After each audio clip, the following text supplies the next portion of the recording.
the real disability is a negative attitude. At the end of the day, we all have our challenges. We all have good days. We all have bad days. But the one thing that we can't control is our attitude and what's going on in our heads. You are listening to the Two Disabled Dudes podcast. I'm Kyle Bryant. And I'm Sean Baumsart. Together, we're navigating life with disability. Welcome back to the Two Disabled Dudes podcast. This is episode 18.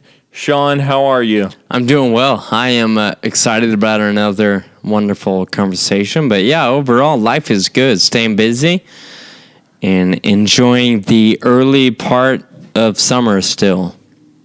Awesome, man. Sounds good. Well, what's going on with you? Let's jump right into this. Oh, okay. That's fine. I was gonna ask how you're doing, but I mean, ultimately, I don't really care, I guess. So we can skip that. Okay.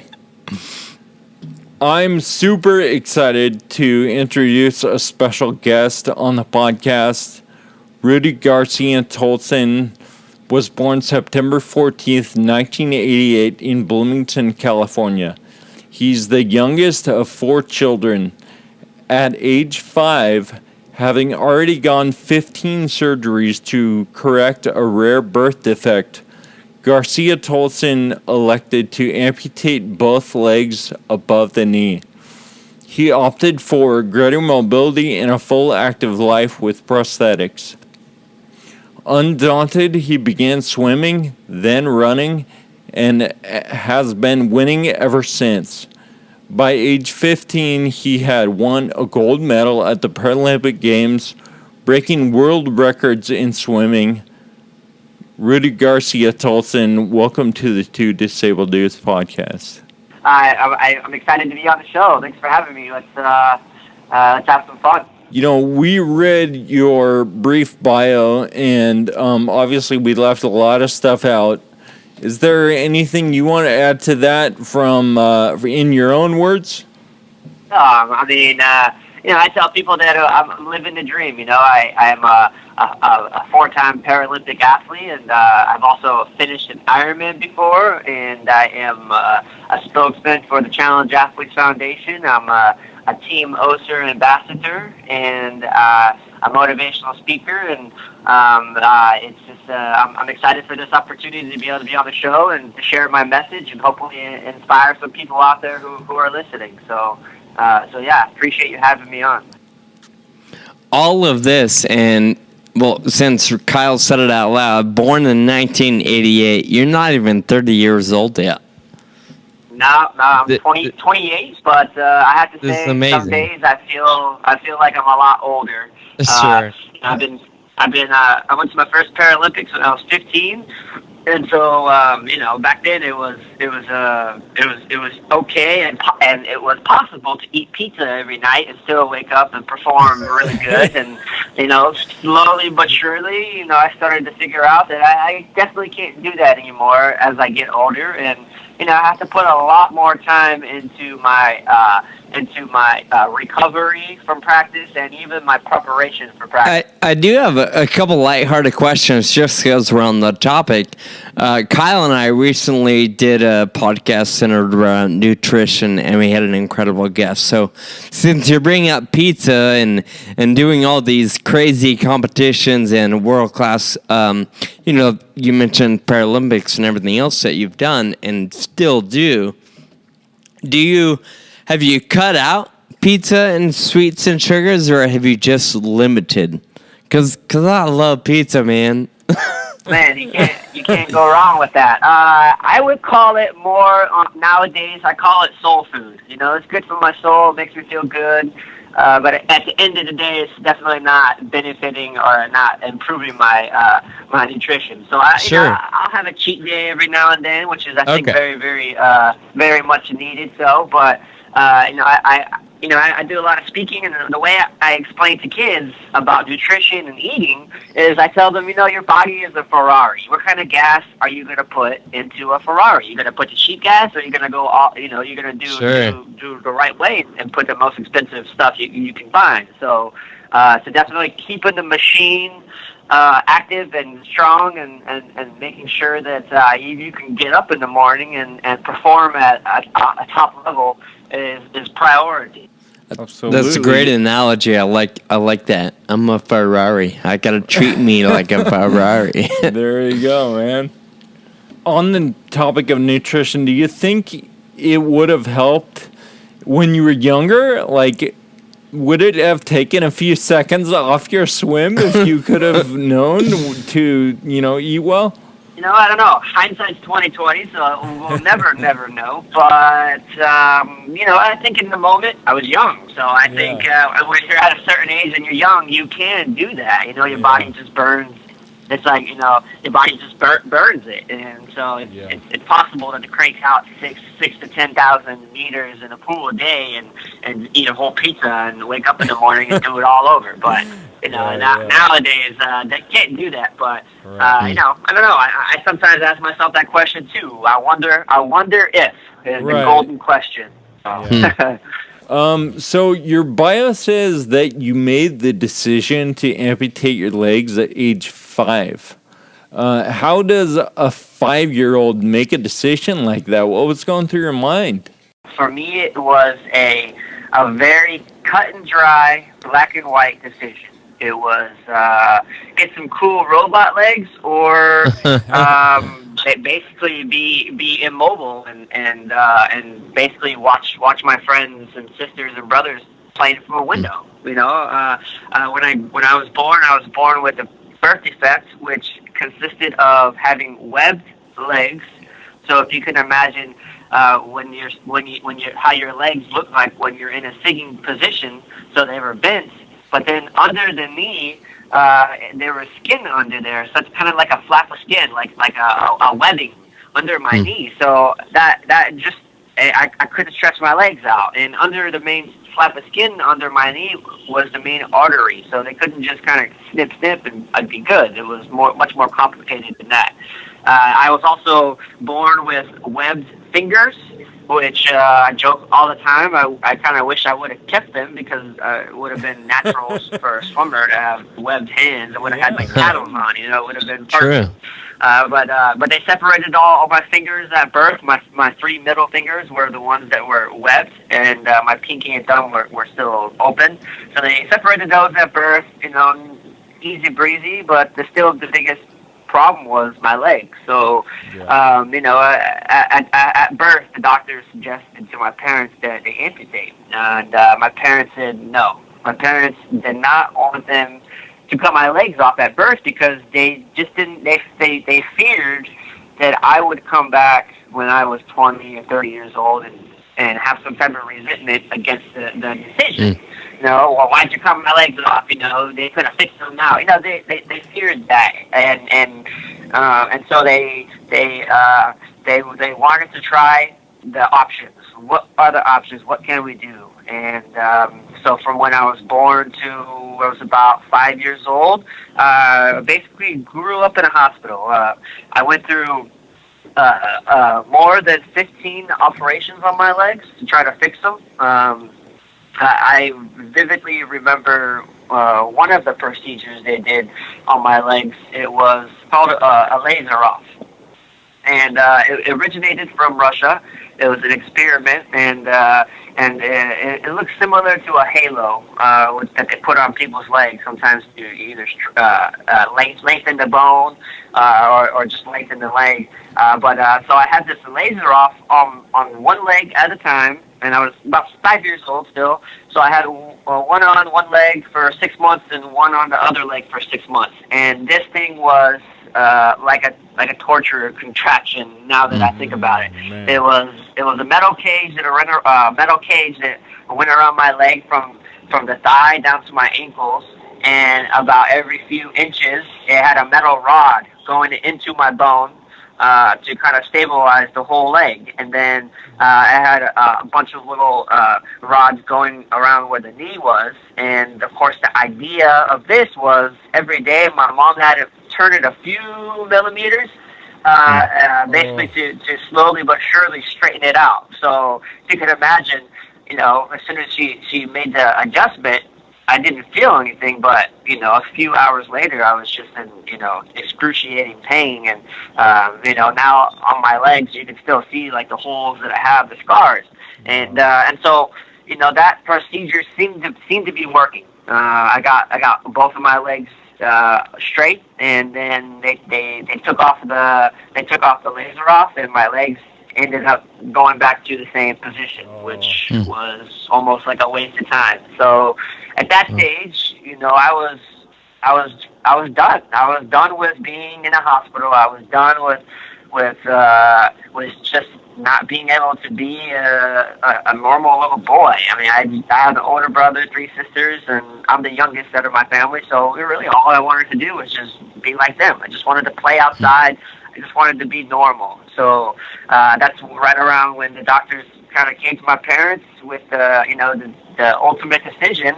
We can amputate, or I don't know what's going to happen. So at that point, I mean, it was easy for me. I looked up at my mom, and I just said, let's cut my legs off. Let's do it. I want the doctor to cut my legs off. Let's do it. Like it was black and white. It was either, again, get some robot legs, or have to watch all my brothers and sisters live their life, or when I couldn't. So the way that I explain it to kids especially is that when I was born with chains around my legs, and these chains didn't let me be free. And as soon as I had my legs amputated, they cut my chains, and that's when I was able to really live a full life. Remember when I first got my first pair of prosthetic legs, the one thing that I remember most was standing up for the first time, being able to just look at people eye level was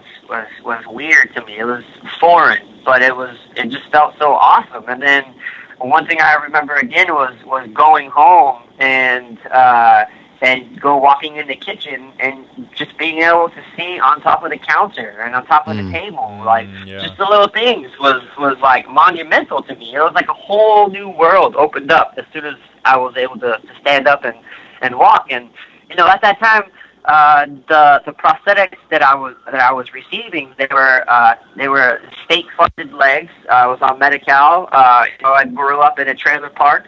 My dad was a full-time cook, and I never had my own bed until I was 13 years old. So I always tell people that we were rich in family love. We loved each other, and that's really all we need. But the legs that I was getting, they were not holding up. I was in a time span of about a year from when I first got my legs to a year after.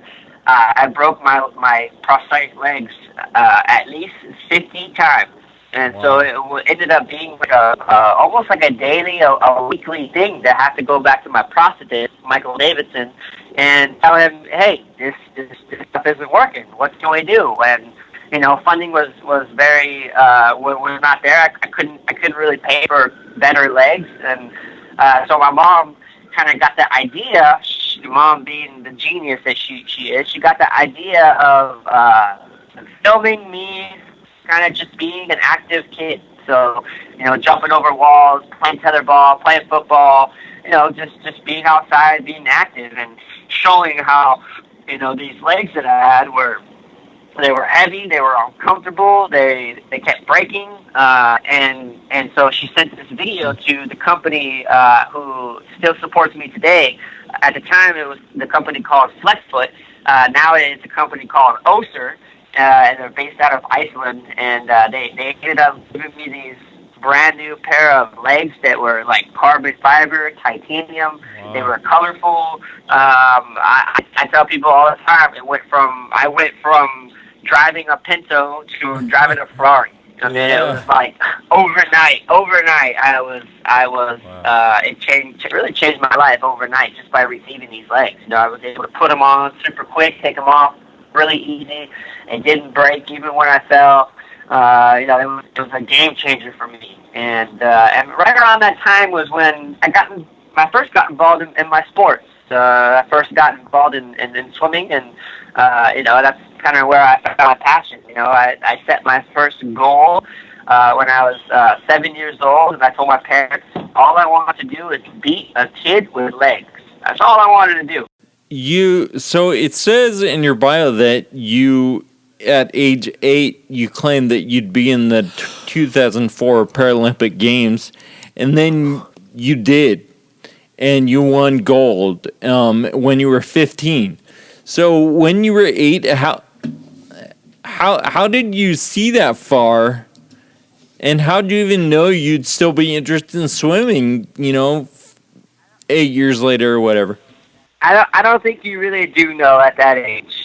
At that age, a lot of times kids around 8, in that age frame, kids say a lot of things. They say they want to go, they want to do this, they want to do that, they want to do that, and somewhere along the line, the dreams kind of fade, and they kind of lose their goals, their motivations. But for me, I definitely found that swimming was the sport for me at a young age. For one, I didn't have to use legs in the pool. I take my legs off, and I'm like, it's freedom for me. I don't ever have to think about my legs not keeping up or my legs breaking, and they don't hold me back. And swimming, I just use my upper body. But the thing that I think really was a game changer was always having to prove myself, and I think that's what really kind of evolved to me sticking with my goals and believing in myself, which was I think the biggest game changer. As soon as I was able to believe in myself and understand that I may look different, but at the end of the day, I want to compete just like any other kid. I want to race. I'm very competitive, and I wanted to. On top of that, I had to show everybody that just because I have no legs doesn't mean I was disabled or that I couldn't be as fast as them. When I was 8 years old, I said I want to go to the Paralympics in 2004. I had my sights on the level of competition a Paralympic athlete can go to, and I said that's what I want to do. I was born for it, and sure enough, 8 years later, I found myself on the world stage, and it was almost like it really was a dream come true in a sense of winning a gold medal. I mean, I went into the Athens 2004 Paralympic Games expecting to gain experience. I wasn't even thinking about a medal. Like, there was just no possible way I could walk away with a medal. So, I'm not being negative, but I'm just being realistic. And so that was my kind of my mindset going into Athens was, you're young, let's get some experience, we'll see how it feels like to swim in front of 20, 30,000 people, and to wear the red, white, and blue, and to represent your country. So I ended up swimming about 10 seconds faster than my best time in the 200 individual medley, which is a 50th each stroke. And I broke the world record in the morning in the prelims, which was like I didn't know what was going on. I touched the wall, I turned around and looked up on the scoreboard, and there it was my name next to the time, which was 2:42:20, and then next to that was the letters WR, and I kind of thought it was like an error or something. I thought there was no possible way that was true. So I got out of the pool, and I seen one of my teammates, Paralympic legend Erin Popovich, and she was just jumping up and down, hugging me, and right then that's when I knew that this was real. This is the real deal. So I came back for finals that night, and I came home with the gold medal, and that to me is my biggest athletic accomplishment, my personal favorite. I read that you said that triathlon is your cross training for swimming, but you've had crazy success at triathlon, and so you were I think I read you're the first above the knee amputee to ever complete an Ironman. And so why does triathlon rate second to swimming in your mind? Triathlon has always been the sport that I just enjoy doing, and it's definitely competitive for me, but it's something about being out in a triathlon, in an Ironman, something about just being with all the other competitors and suffering and going through personal battles during the race. That's when I decided I wanted to do my first solo triathlon all by myself, no help. So it was a sprint distance triathlon, and I ended up crushing that. I felt super strong. I thought it was awesome just being out there, being able to compete like everybody else. I just loved it. But I also loved, when people would run by me or cycle by me, and they would take time out of their race to give me a thumbs up, or to give me like a go Rudy or something. That's the next thing I wanted to do was, of course, growing up and watching the Ironman on TV in Kona. It was that was it. That was the race for the crazy people who really wanted to challenge themselves and to see what they're really made of. My first Ironman experience was back in 2009. I actually got a ticket to go to Kona. So here I was on the world stage, World Championships in Kona, and I swam an hour. Beautiful swim, very clear, warm water, obviously. And then I got on my bike, and for me, the bike is the most challenging out of the three sports because I ride a normal stand-up bike, and so I have biking legs, but basically my power comes from my abs, my glute, my hip flexors, and I'm using a lot of upper body strength as well. I'm really pulling on the handlebars to get leverage, to get any little piece of energy, any little piece of power I can get out of my body on the bike I'm doing. So I can't really stand up on hills. For me, standing up on the bike and pedaling and powering up a hill is just not possible. I don't have control over my knees, so I can't do it. So what I have to do is basically put my bike in a very, very low gear and then just spin up a hill. So my cadence is really high, but I'm going 5-6 miles an hour, which can be frustrating when you're on when you're on the Queen K Highway and you're going up Havi almost at the turnaround, and it takes you almost an hour to go up this hill. It's a mind game. So in Kona, I ended up finishing my bike at about 9.5 hours, and I was about 15 minutes too long. So in every Ironman, they have cutoff times. So you have to finish the swim under a certain time, the bike under a certain time, and then you have to finish the whole race before midnight, which is 17 hours. So yeah, I found myself in Kona, not being able to continue on to the run, and that was a very humbling experience. I wasn't done. Five weeks later is when I signed up for my next Ironman, which was in Arizona. And so that was the one that I finished. It took me 16 hours and 6 minutes. So it was a very, very long day. Yeah, the first time that we met Rudy, it was when you and Bob came to like a local bike shop around here, and Bob gave a presentation on the evolution of like starting triathlon. So that was really cool.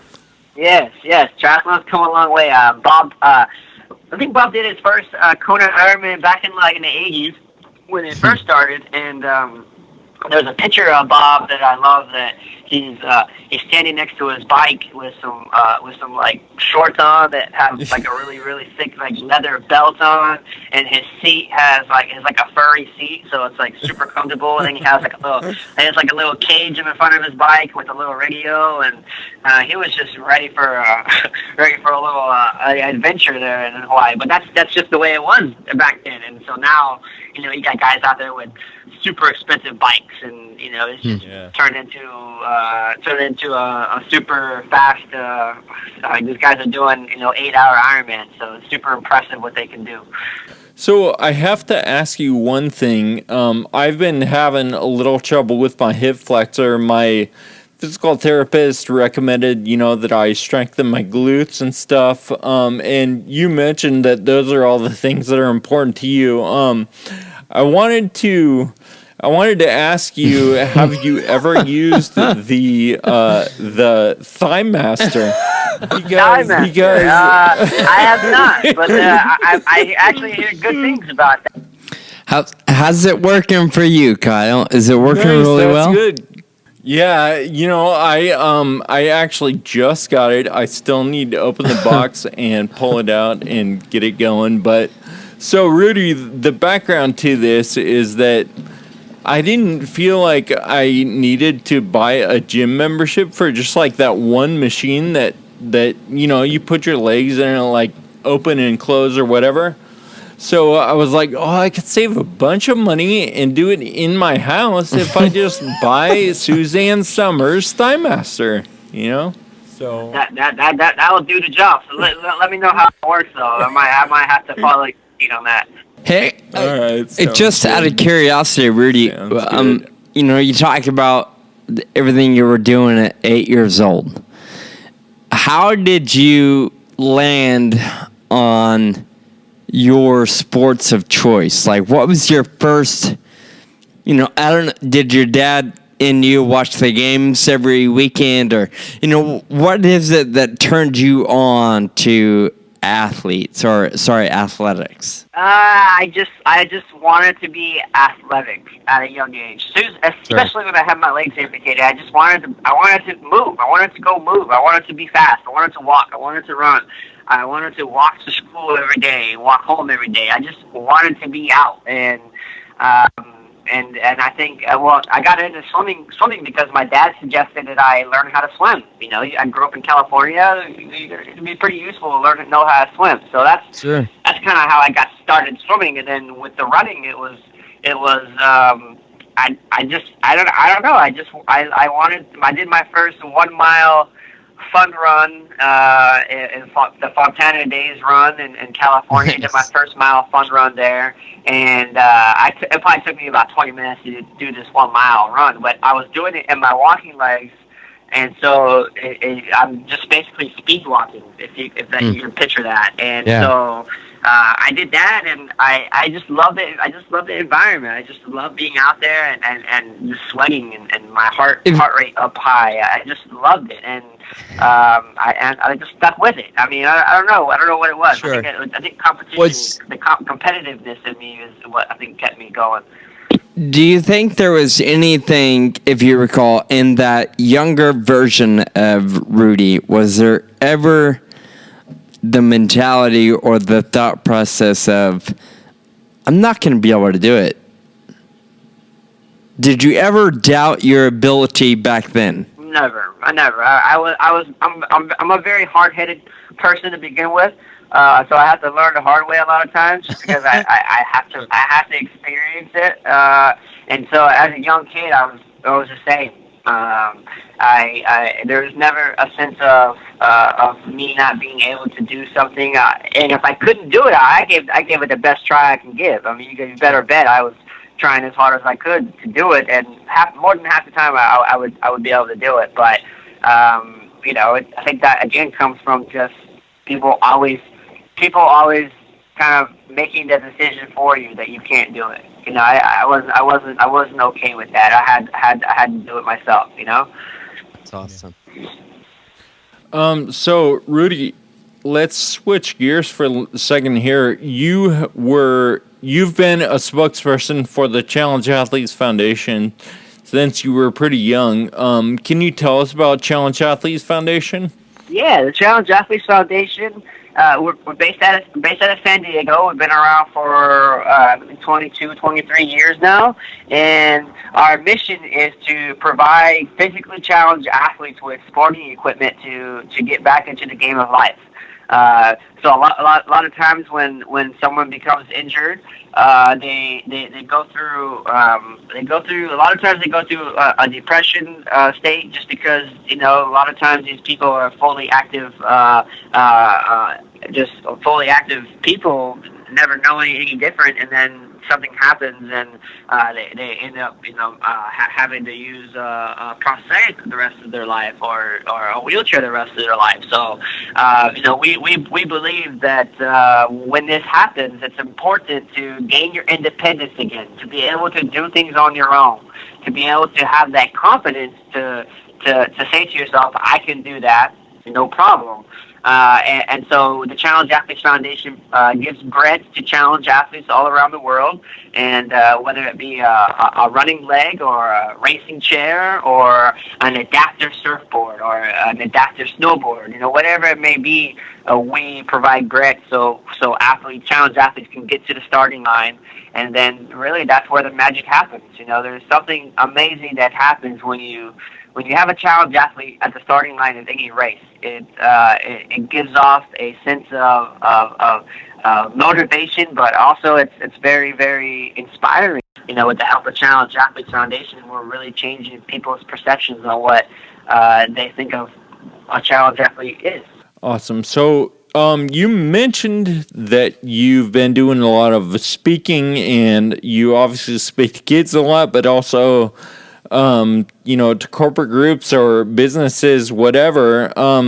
If you were to boil it down, what is the bottom line of your talks? Like, what's your basic message? I think my point that I stress to get across to my audience is that the real disability is a negative attitude. At the end of the day, we all have our challenges. We all have good days. We all have bad days. But the one thing that we can control is our attitude and what's going on in our heads. And so I stress to these kids that don't judge a book by the cover. Don't look at me and think just because I have no legs that I can't do something. And I think that people can apply this into their lives whenever they're having a bad day, a bad week, a bad experience. Speaking for me, I feel like is what I'm meant to do. I feel like I can really connect with the audience and really especially the young kids. I mean, it's just amazing how quick these kids' minds transform by me taking off my legs and passing them around. I mean, it's just being able to show these kids that it's okay to be different. It's okay to look different, and it's not okay to bully. I tell these kids, I share my experiences, being called names growing up, just having bullies, and it's obviously not nice to make fun of people just because they're different. But at the end of the day, it's okay to be different, and everybody, we're all unique in our own way. So no one can do you better than you. You're only 28, Rudy. What's next for you? What's on the calendar? So I looking forward a few years. I really want to make a go for the Tokyo 2020 Paralympic Games, and I'm pretty set on that being my last Paralympic Games. I think 5 Paralympic Games is a pretty good record, and so agreed. What happen athletically after that, more than likely I'll retire, but I still feel like I have I need to go back to Kona. I need to finish that Ironman that I never got to the finish line. So that's going to be here coming up in a few years. But I really want to get involved. I really want to become a coach. I think coaching is going to be something that I'm going to be I feel like I can be good at, and also motivational speaking. I really want to travel the world and inspire people and motivate people. So I think that's and I also want to become a prosthetist. So I want to learn how to make legs. So I think for me that's going to be a good start. Once I get that started, I'm sure it's going to snowball into something even bigger and greater than I ever expected. So continuing to work with the Challenge Athletes Foundation, continuing to go to races and continue to be a mentor to these young challenge athletes, because a lot of times kids have role models. Able-bodied kids have role models. They got Michael Jordan, Michael Phelps. But when you have a challenge athlete, he cannot relate to a Michael Jordan or a Michael Phelps. But he can relate to me or Sarah Reinerton or Willie Stewart. So that's why it's important for us continue what we're doing, because we're really changing lives, and it's a beautiful thing. It is a beautiful thing. I'm glad you're doing it, and even though there are some things I can't relate with, I agree with everything you're saying, and I love the message and the example that you're spreading and being. So thank you. No, thank you, yes sir. All right, Rudy. So where can listeners go to find out more about Rudy Garcia-Tolson? Yes, please check out my website, rudygarciatolson.com. I'm also on social media across all platforms, Facebook, Instagram, Twitter, Rudy Garcia-Tolson.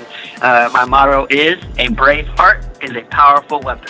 Awesome. I love that. Well, Rudy, it's been an absolute pleasure. Thanks so much for taking time to talk with us this evening.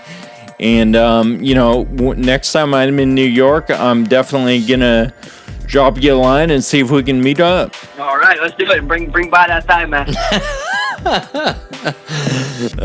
Kyle, I think he's just being nice. Sounds good, man.